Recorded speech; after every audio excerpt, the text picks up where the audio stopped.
Christopher Hill é inspirador. Eu não vou falar de expectativas declinantes, vou apenas dizer o seguinte: expectativas declinantes, nós vivemos numa era de expectativas declinantes, tem 10 mil desdobramentos, eu procurei dar conta de alguns.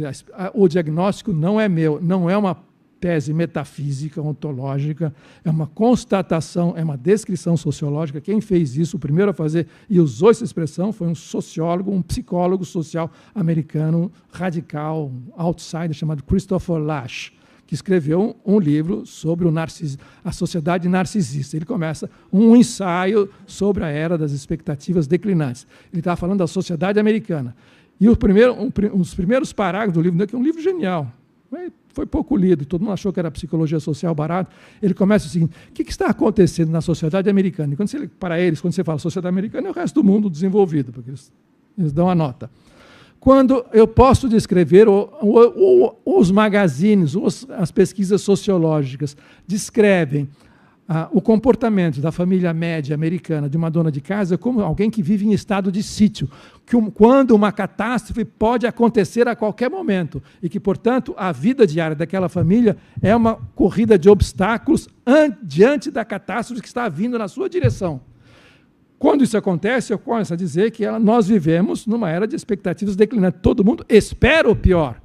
Faça aí uma entrevista, não precisa ser em Niterói, pode ser qualquer outra cidade, sai por aí e fala: o que você espera do futuro imediato? Só o pior. Não tem como. Vai de aquecimento global, vai de terrorismo, vai de desemprego, vai de desproteção social. O que vem pela frente vem carregado como uma ameaça. Bom, agora a nossa tarefa é explicar isso. É o que eu poderia fazer se tivesse prorrogação, segundo turno, assim por diante, não, aí vai longe. Com a segunda frase do Gramsci que me interessava, que era a definição dele de crise, que é onde nós estamos. Dizer, a crise, todo mundo cita isso, a crise consiste exatamente nisso, quando o velho morreu e o novo ainda não conseguiu nascer. Quando isso acontece, há um interregno, que é um interregno temporal, social, em que coisas meio mórbidas, a expressão que ele usa, doentias, aparecem. Ele estava pensando no fascismo, entre outras coisas. Ele aplicou isso várias vezes. A crise é isso. A crise, quando eu falo em crise, é isso que está acontecendo. Então, o que são coisas anômalas que estão acontecendo? Ora, uma das coisas anômalas que estão acontecendo, isso não é meu, aí eu tenho que resenhar um outro autor, que é um sociólogo alemão, que também não é bolchevique, é um sociólogo mais mainstream impossível, é o diretor da Fundação Max Planck para os Estudos das Sociedades, que é uma espécie de, não sei, CNPq alemão sociológico, é o dono da carne, da cocada preta. Mas ele é, enfim, meio inconformista, é polaniano e tal, e anda dizendo coisas completamente heréticas do arco da velha, algumas mais heréticas, outras menos.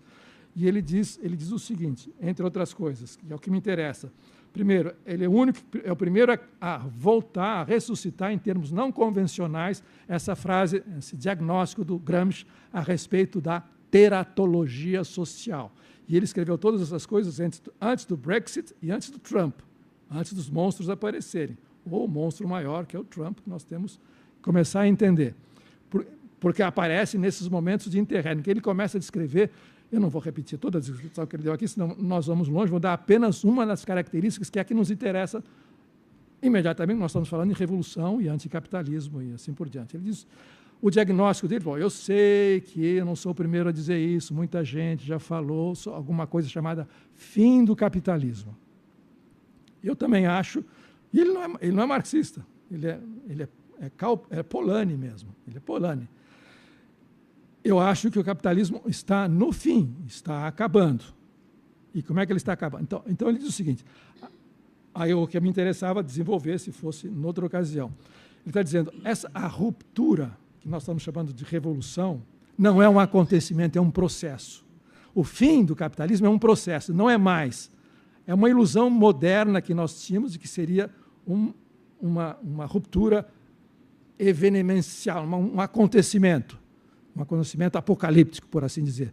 Não há mais isso, sobretudo, o que ele está pressupondo, os grandes teoremas que alimentaram a nossa tradição da grande espera da revolução, eles não são mais verificáveis. E um deles é o seguinte, esse teorema, um dos teoremas diz o seguinte: nenhuma formação social se esgota, sabemos lá, antes de ter esgotado todas as suas potencialidades, e antes que, olha, ele está desmentindo Elmar, antes que apareça alguma coisa que vá substituí-la, e antes que esse apocalipse aconteça, com um anjo exterminador que vá conduzir esse processo.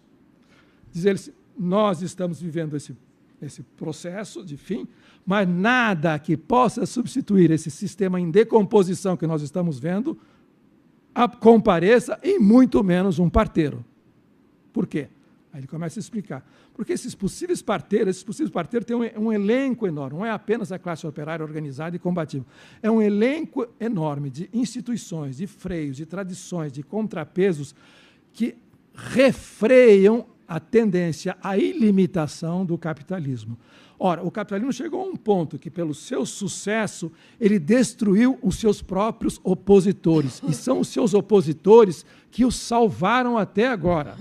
Aí a gente se lembra de uma observação do velho comuna, ex-comuna, Hobsbawm, que diz o seguinte, bom, no balanço, depois de escrever o livrão dele, diz, no balanço que eu faço é o seguinte, eu acho que a Revolução Russa, bem pensado, diz ele, eu não estou inventando, ela sempre teve uma vocação sacrificial, é isso que ela é o legado para a humanidade. Qual foi essa vocação sacrificial? Ela salvou o capitalismo 2 vezes, uma em Stalingrado e outra obrigando o resto a fazer o New Deal, porque senão eles iam à breca.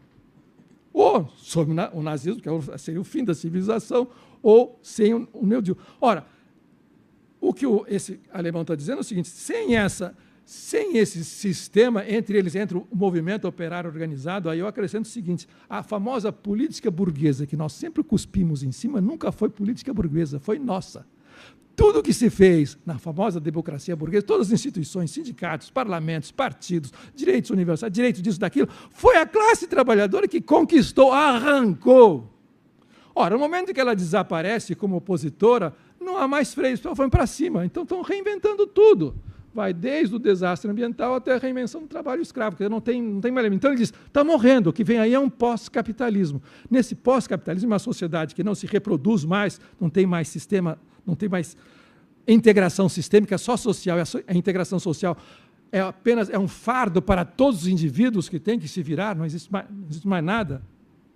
Nesse momento que começam a aparecer, então, as formações anômalas. Uma delas, ele escreveu isso sem aparecer, essas coisas estão aparecendo. E são N anomalias que ele está. De modo que o interregno é a fórmula invertida do Gramsci. O fim não é mais uma revolução, um corte brusco, o fim é um processo. Só que esse processo, como dizia a fórmula sistêmica do Marx, ele é autodestrutivo, porque ele é contraditório.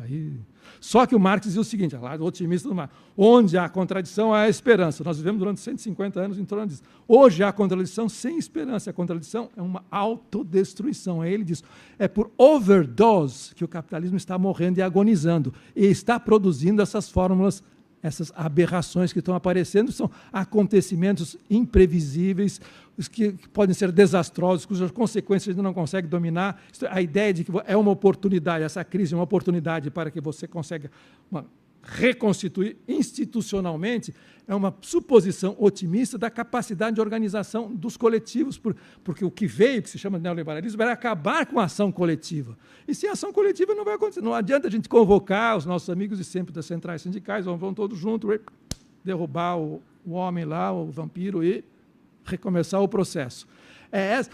A prostração atual, agora aplicando ao Brasil, é justamente desse processo de dessocialização. Nós temos uma sociedade que é infrasocial, não é nem a anomia do Durkheim. Na anomia do Durkheim, para o Durkheim havia um Estado que podia reconstituir as ordens e colocar a sociedade nos trilhos, porque ela tinha tendências anômicas. Agora não tem mais Estado. Não tem mais Estado. O Estado é uma central de negócio para garantir a remuneração, a solvência dos Estados, que é o regime de austeridade. A austeridade é isso, a consolidação do Estado. O que os caras estão dizendo é o seguinte, não é que os banqueiros ou Estados sejam cruéis ou malvados, eles queiram estrangular a humanidade e migrar para uma outra galáxia. Não, é porque não tem mais dinheiro. E por que não tem mais dinheiro? Porque não é mais produzido, não se produz mais valor. É isso. Isso que o velho tinha dito, né? Vamos chegar ao momento em que o valor medido por tempo de trabalho será uma medida obsoleta diante do desenvolvimento das forças produtivas. Chegou. Como não tem a contraparte política, nós encalhamos nesse interregno. Era isso.